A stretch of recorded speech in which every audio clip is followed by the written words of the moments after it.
Hey BookTube, this will be part 4 of my mega book haul. The first video was on my contemporary classic finds. And then the other video the other two videos were on my classics.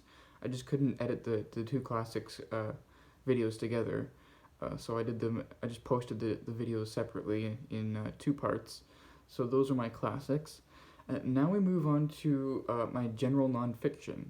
So what I'm going to do is I'm going to present my general nonfiction finds in this video, and then I'll do a separate video for my history finds, because I found a ton of history, just a ton, and I want to go off with a bang. So I'm going to leave those last, including probably, if not, well, I want to say the find of the haul, but I'm a little bit hesitant to say that, and you'll find out in that video why that is.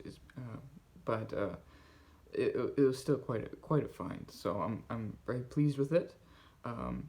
But for any bookish person, you'll know what I mean when I show it, which won't be in this video. So I'm just teasing the next video. But this video should be quite manageable. It's only 2 massive stacks of books instead of 4. So yeah, we'll begin right away with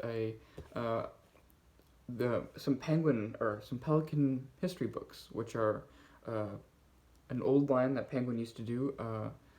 They used to do all kinds of things in their Pelican line, but they all have this distinct blue spine. I have 2 of them here, distinct blue spine, and I have 2 histories, or not 2 histories, but more ideas, or books on politics. So the first one here is A Theory and Practice of Communism by R.N. Crew Hunt, and very kind of interesting cover there, but they always got this, that's the Pelican design there, but then they always have this blue look to them.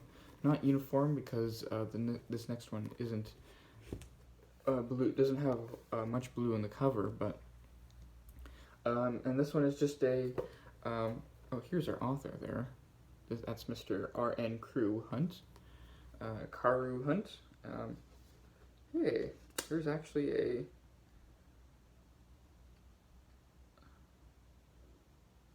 how interesting. There's a little note here from the publisher about this book. It says, A Theory and Practice of Communism with the compliments of the College Department, Longmans Canada Limited. This book is sent to you for consideration as a prescribed text.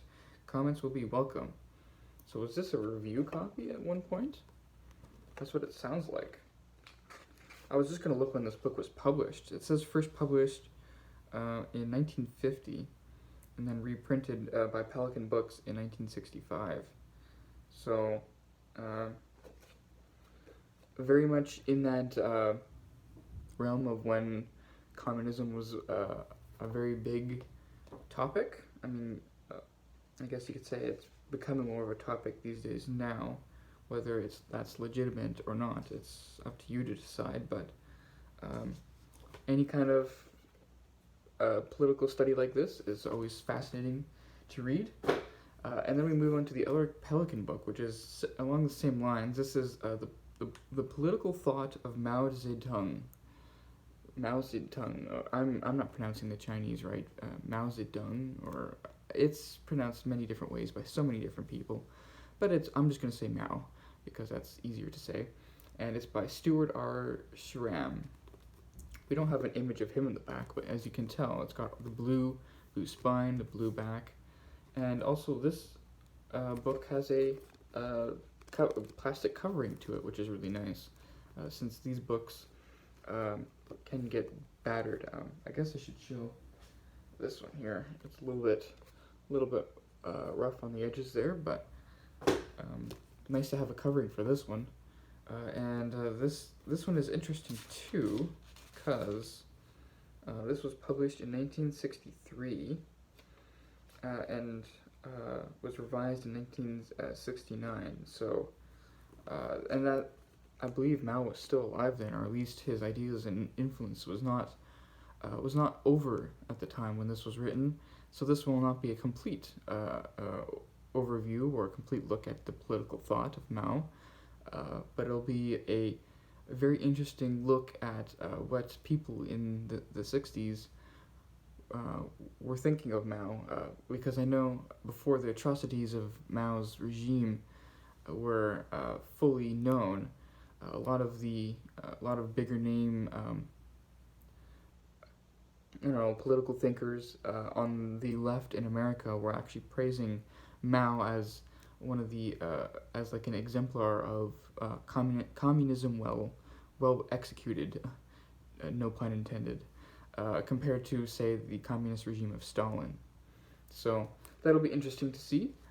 And then we move on to a classic of I think economic thought on the left, or on I think it's the left, though I think his ideas have been adopted, or at least pulled from all sides, because it is a classic of the genre. It's The Great Transformation by Karl Polanyi. This is the political and economic origins of our times, and for such a weighty subtitle, it's very short. And this is a book that was on my wish list for quite some time. I've been wanting this book. It's still in print. The newer edition, or the one that's currently in print, has a much better design than this one does. I don't know what kind of design this is. It's very bland and I guess very much of its time. But I've been wanting this book for quite a while, but I've always withheld buying it because it's kind of expensive for a paperback. It's like $35 on Amazon, and I paid $2 for this. So I'll take the ugly, dated edition instead of paying $35 for a more modern, floppy paperback. Yeah, this is The Great Transformation, a classic in its field. And then we move on to more political philosophy, or however you want to call it. This is The Revolt of the Elites and the Betrayal of Democracy. Quite a mouthful of a title there, by Christopher Lasch. And Christopher Lasch interests me as a thinker. I haven't read any of his books, but I've seen him referenced a lot in other books that I've read. And I recently picked up his Culture of Narcissism, which is the book he's mostly known for. But then he published many other books too, including this one, which, if you know him for the other Culture of Narcissism, this is probably his second most popular book. Though the book of his that I would really like to have is The True and Only Heaven, which I believe was one of his last books, published in the 90s, 1991. The Culture of Narcissism was published in 1979. And then this book here was... Okay, I was wrong. This book was published in 1995. That's right. When I found this in the book in the charity book sale, I looked at the publishing of this book, which was 1995. But then on the back here it says Christopher Lasch died in 1994. So this is a posthumous book, and yet it still became a national bestseller. So what is this book about?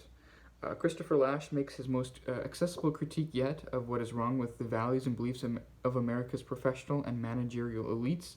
He argues that democracy today is threatened not by the masses, but by the elites. These elites, mobile and increasingly global in outlook, refuse to accept limits or ties to nation and place, and they isolate themselves in their networks and enclaves. They abandon the middle class, divide the nation, and betray the idea of democracy for all Americans' citizens. This is Christopher Lasch's clarion for all, call for a return to the virtues of community responsibility and religion. And he was a professor of history at the University of Rochester. So, very interesting book there. I'm excited for that one. I would say this next book here, though, is... I think it's the find of the day for this section. For this video, this will be the find. It's in close contention with another book, which I'll be getting to, which is very different from the theme of the book so far. But this book here that I'm going to show you, it's a hardcover of a book that I've been wanting to read for a very long time. Even though it's an example that I've been talking about of a book that I have an e-copy of, but getting a physical hardcover is just it's wonderful, it's glorious, and it's The Righteous Mind by Jonathan Haidt. This is Why Good People Are Divided by Politics and Religion. And I have the e-copy of this book, and I've been this close to reading it many, many times. And the only reason why I haven't is because my interest has always flagged elsewhere. So I have it, especially in my e-reader. I have this entire bookshelf called Books on My TBR, and when I go through that, trying to determine my next book, it's always in like the top 3 of the books I want to read next, and then it always ends up losing to something else. So getting a physical copy, I'm certain will be what will push the edge for me, because I want to read this year.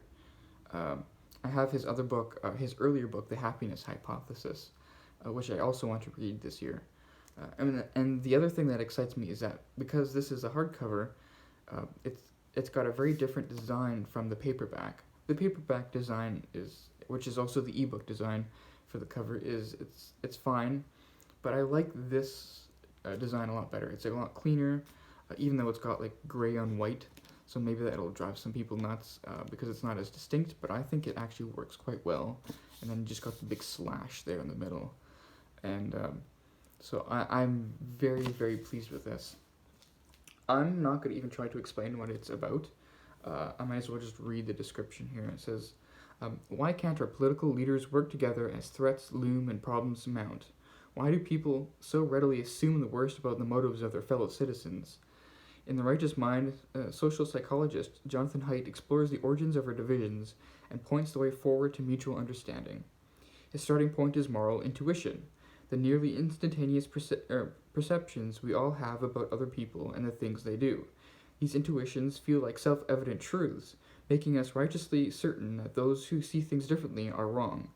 Haidt shows us how these intuitions differ across cultures, including the cultures of the political left and right. He blends his own research findings with those of anthropologists, historians and psychologists to draw a map of the moral domain, and he explains why conservatives can navigate that map more skillfully than liberals. He then examines the origins of morality, overturning the view that evolution made us fundamentally selfish creatures, but rather than arguing that we are innately altruistic, he makes a more subtle claim that we are fundamentally groupish.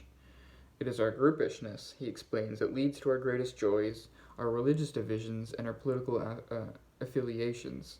In a stunning final chapter on ideology and civility, Haidt shows what each side is right about and why we need the insights of liberals, conservatives, and libertarians to flourish as a nation.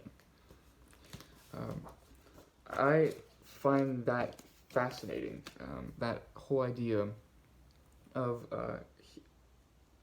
the political divide between the right and the left, fascinating, because I've always stood at a distance from politics, and you can criticize me for that, and maybe righteously, but I hate the uncharitable nature of political discourse, especially online, where it's the other side is completely absurd and evil, and I am on the right side of history, and it's not just one side that does this, the right or the left. It's both sides that do this, and it drives me nuts because both sides, the right or the left, are fundamentally unable to take the perspective of the other side and see why the other side would see things as they do, and it leads to vast generalizations that villainize normal people. For example, if you were on the left side of the spectrum, can you at all imagine why someone would vote for Trump? Probably not, right? Because to you it's so obvious and fundamentally absurd. But to put your mind in those shoes would seem soiling. but I think it's a very necessary way to understand the other side, because the other side is not insane and the other side is not fundamentally evil. They have their own perspective, however flawed you may think it is.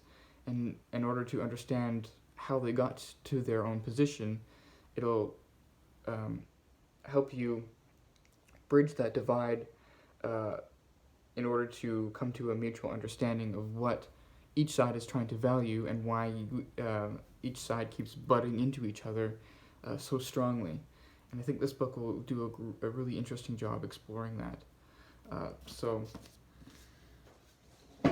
that really does fascinate me, and I'm sure a lot of people are judging me already about trying to put you over my suggestion of putting your mind into a Trump supporter, and exhibit sympathy or some kind of distant understanding, because that's just the nature of political discourse, is it? Like, you got to villainize people who disagree with you, and I'm not saying I'm either for or against Trump, though it's hard to be a fan of him these days. But still, it's not the nature of what it is that you believe. It's trying to understand how people came to where they are, and why that is, why that makes people so emotional and so dismissive and so fundamentally mean. Because believe me, I get upset just as much as anyone else does at any extremely devout political supporter on either side of the spectrum online. So I'm not trying to tip the scales either way. I'm just saying that trying to understand why people believe what they believe is fascinating in its own right, and that's what that book is trying to explore. This next book was a book I hesitated to buy. I'm not sure if I wasn't quite sure if I wanted to buy it, but it was $2. I just so the price tipped the scale for me, and I picked it up. It's The Improvement of Mankind by John M. Robson, and it's just, the subtitle is The Social and Political Thought of John Stuart Mill. And this book, I think, it's fairly old, at least for me. I think it was published in, even earlier than I thought. I thought it was in the 70s, but this was published in 1968. And it's just a study of John Stuart Mill in the late 60s. And I've read John Stuart Mill's On Liberty, which was quite a difficult read, even for such a short work. John Stuart Mill does not hesitate to use a million commas in a single sentence.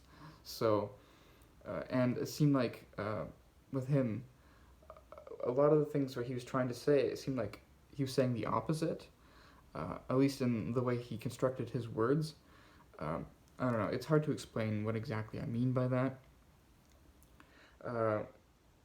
But I'll need to reread his work. But I also have the Oxford paperback of his major works, which has, has On Liberty, his book on government, utilitarianism, his book on voting rights of women, I think.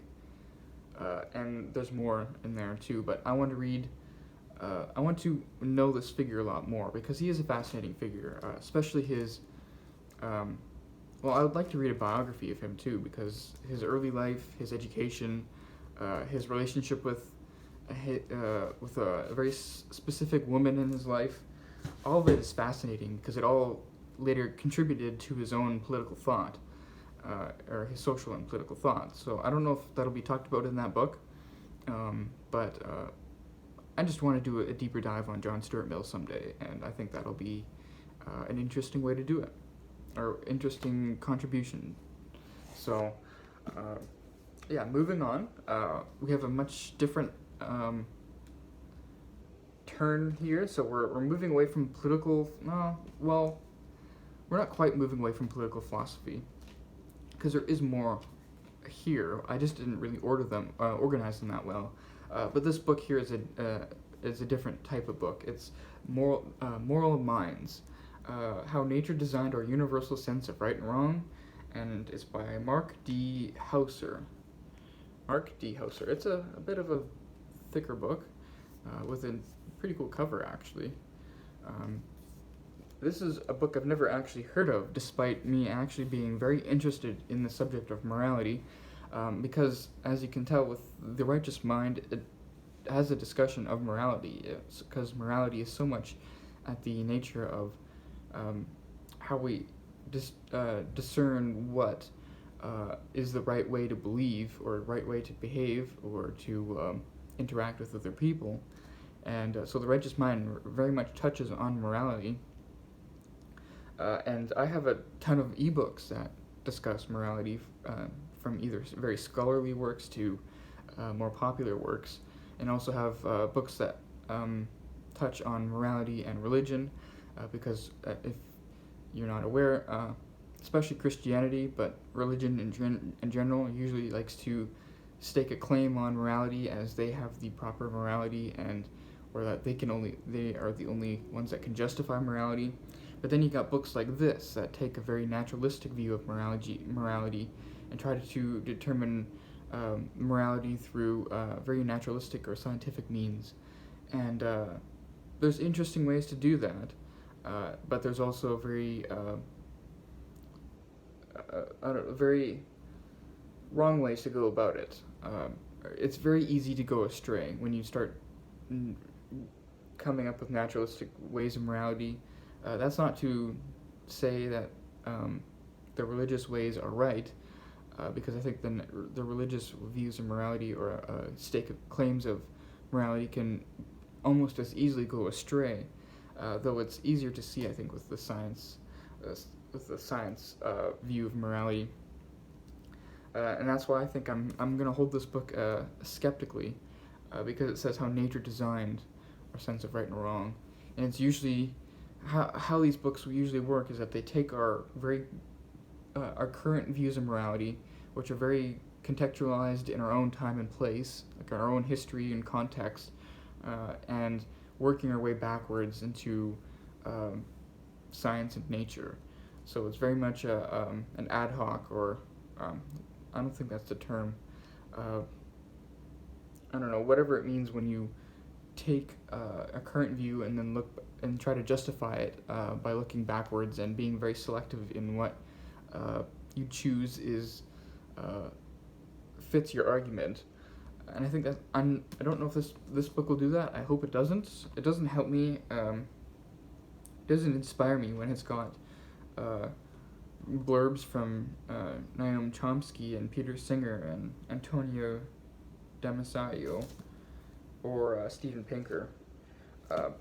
So then you might ask why I pick this up if I don't seem totally confident in it, and that's because I want to read as many books on the subject of morality and science and morality and religion as possible, because it's a subject that absolutely fascinates me. So even a book like this that I don't know if I'm totally going to agree with it, I think is worthwhile to contend with, and that's my reasoning.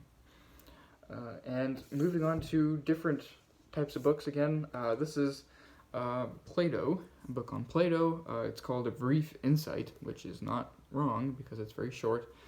It's by Julia Annas. And this is not a book I think I would have picked up if it weren't for the author. Because the author is Julia Annas, and if you don't know who she is probably one of the best or most interesting philosophers on whose expertise is on ancient Greek philosophy, and so she's a good scholar in that domain. And this book here is just a naked hardcover here. That's very, very well illustrated, just discussing Plato, and the book is very short, as you can imagine. So I can't imagine how this would be any different from, say, a Wikipedia entry on Plato, or whatever, or like the Oxford Introduction to Plato. Other than that, this has a lot of illustrations. So it's and also and then also the fact that it is written by a good scholar. So the author is the reason why I picked this up, and it also is a proof that women can do philosophy. Uh, for those of you who know, but yeah, this very very interesting. I read a lot of Plato last year, and so and I've been looking for a book on Plato actually, and this will do just fine, I'm sure. Then we have another similar book. This is a book on Dante instead. So it's just called Dante, and this is the Penguin Live series. This is by R.W.B. Lewis, who I don't know why he's got 3 initials, but this is what our author looks like, and it's a hardcover as well, and also very short. But this time it's got a dust jacket on there. So then when I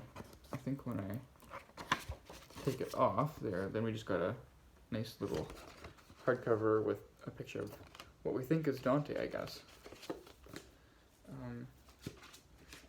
I don't know a whole lot about what kind of book this would be. I don't know how much we know of Dante's life. I haven't read any biography of Dante, but I think this will be just fine as a start, I assume. And then we get to a book that I probably could have put in my classics video, but I decided to include it here. This is Sigmund Freud, and this is Civilization and Its Discontents, a very short work by Freud, and it's with a biographical introduction by Peter Gay, who I think he wrote a biography or he wrote a book on Freud, and this is just this is the only one that was authorized by Freud himself, this English translation.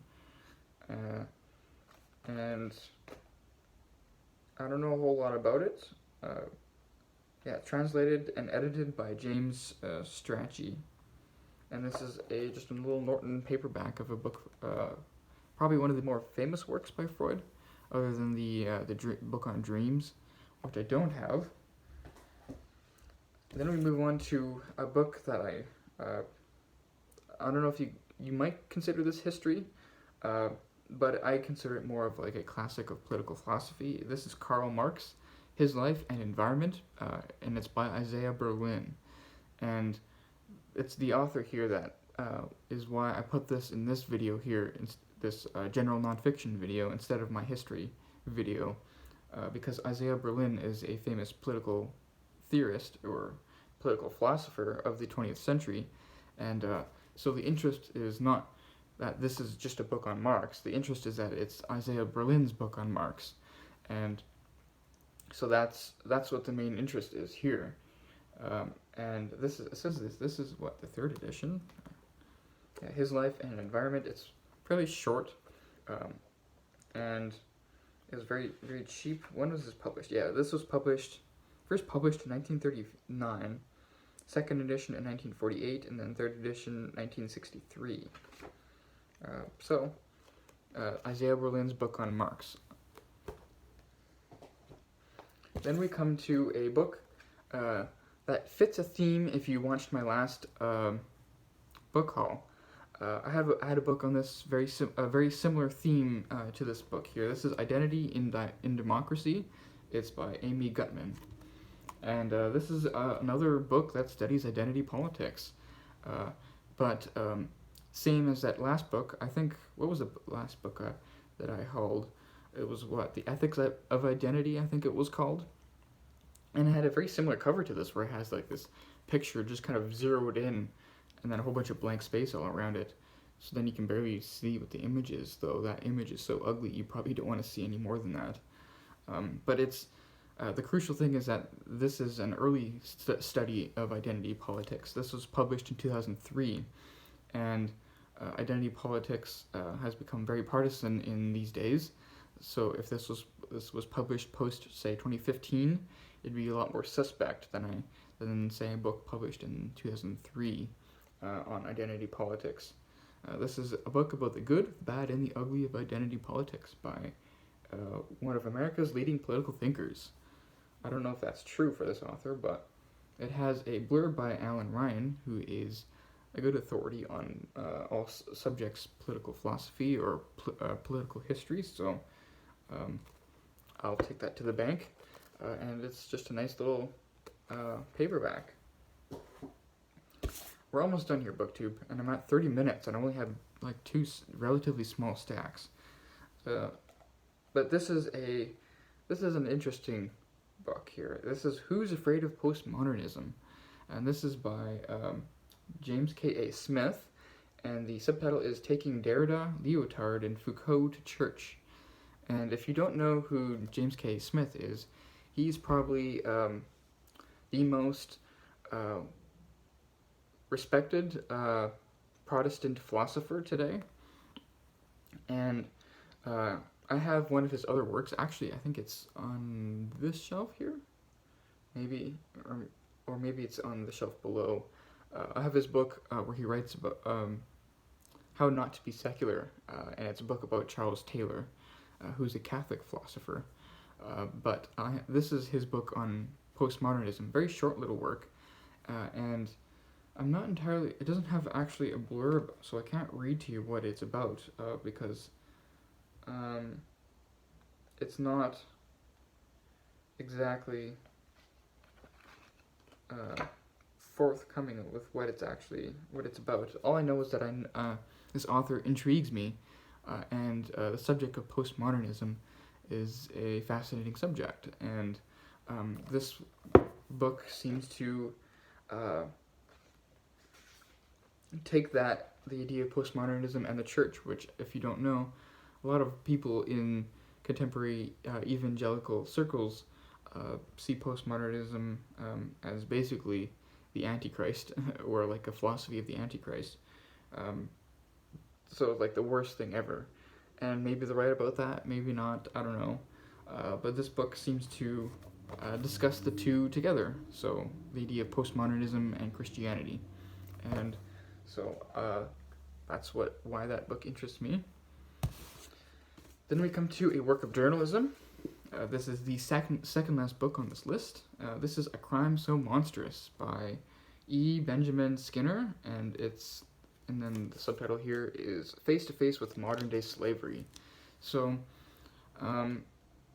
this is a subject that really does quite interest me, because I've heard people say it before, that even though slavery has been abolished, at least in the Western world, slavery still flourishes and maybe is even worse than it ever used to be, or at least more populous than it ever used to be. But what's so devious about it is that it's mostly underground, or mostly unreachable from the Western world, in the sense of our own influence of eradicating it. So this could go from all. This could be used in the terms of, say, like sexual slavery, all the way down to problems of like the sweatshops that basically are memed in Western culture, when you talk about like the practices of mega corporations like Nike and Apple, where they have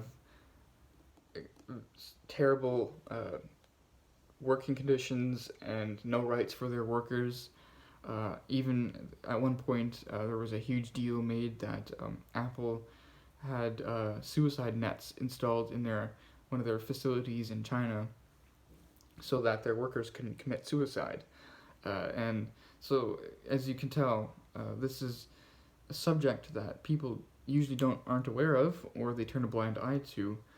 But this journalist here tries to bring this to the forefront and tries to show us that this is a huge problem today, and that we need to contend with it, and we shouldn't turn a blind eye to it. So, and this will fit in with a certain vein of study that I'm very much interested in. So, yeah, this will be an interesting read. When was this published? Because I know that I don't know if there's, 2008. So I don't know if this has been updated since then, or if there's a new book on the subject that is more updated. Because I'm sure the situation hasn't gotten any better since this book was written. And then we come to the last book for this video, And the reason why I was hesitant to say the Jonathan Haidt book was the highlight of this video is because of this next book. This next book here is Shakespeare, The Invention of the Human by Harold Bloom. And maybe some of you are groaning because you don't like Harold Bloom. He's usually seen as like this, either you see him as like this really good literary writer, defending the canon and everything, or you see him as this giant snob. Either way, this is a massive book on Shakespeare, and this, I think, is his most famous work, or most popular work. Just a massive book on Shakespeare.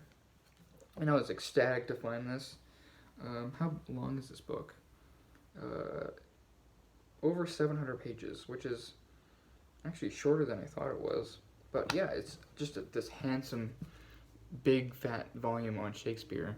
This will slot in right in with my other Shakespeare books that I have, and I'm very pleased to have this. And I got it for $2. $2 for this monster, which is actually kind of expensive online when I was looking this up. So what a find. I still hesitate to call this the find, but maybe I should, because I technically do have the Jonathan Haidt book as an ebook, so I was just getting a double with that hardcover. This book I don't actually own in any copies, so having a big fat hardcover of Harold Bloom's most well-known work is an absolute find for me. So that'll be it for this video. I don't know when I'll be posting this, but this video will come after my classics videos are posted, and then I'll post my history book hauls, which might actually be quite long because I think I have maybe twice as many books to go through, and so unless I go through them quick, I don't see how it'll be under 40 minutes. So when I call this a mega book haul, I'm not joking, BookTube. So we'll see you in that next video.